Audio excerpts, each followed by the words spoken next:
ఒసై కోడలా కాసిన మంచినీళ్ళు నా ముఖాన్ని కొట్టే. అమ్మా అలా మాట్లాడకూడదమ్మా. నీకేం తెలియదు, ఊరుకోరా. తెస్తున్నాను అత్తయ్య. ఎంత పొగరే నీకు, లక్షణంగా అత్తయ్య అనలేవు, నోటికొచ్చినట్లు నత్తయ్య గిత్తయ్య అంటావేంటి? అది నిన్ను అత్తయ్య అని ఎప్పుడన్నా?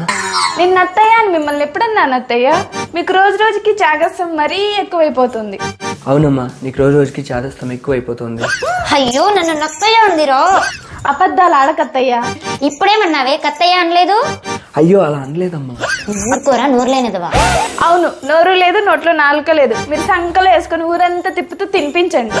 నువ్వు కత్తయ్య అనలేదా నన్ను? అయ్యో నా కర్మ కొద్దీ దొరికారు అత్తయ్య మీరు. అయ్యో అయ్యో అయ్యో, రత్తయ్య అంటే రత్తయ్య ఎక్కడ దొరికింది సంతరా ఇది? కొత్త కొత్త కూతలతో నన్ను కూనీ చేస్తోంది. అయ్యో అమ్మా, అది తెలుగు భాషలో సందమ్మా. సందులో గందులో నాకెందుకు నన్ను రత్తయ్య అనలేదు? అయ్యో దేవుడా, మీరు తెలుగు సరిగ్గా చదువుకోలేదు అత్తయ్య. ఓరి దేవుడో, నన్ను దత్తయ్య అందిరా నీ పెళ్ళాము. అలా అనలేదులే, ఊరుకోమ్మా. అయ్యో వీడికి కూడా దాని రోగం అంటుకుందే. కొమ్మ అంట కొమ్మ, కొమ్మ కాదు రెమ్మ కాదురా, అమ్మరా అమ్మ. నేను మీలాగా చదువుకోలేదని అదేమో నత్తయ్య కత్తయ్య రత్తయ్య దత్తయ్య అంటుంది, నువ్వేమో కొమ్మ రెమ్మ అంటావు. ఈ ఇంట్లో నాకు అస్సలు మర్యాద ఇవ్వడం లేదు. అమ్మా అలా అరిచి బీపీ తెచ్చుకోకమ్మా.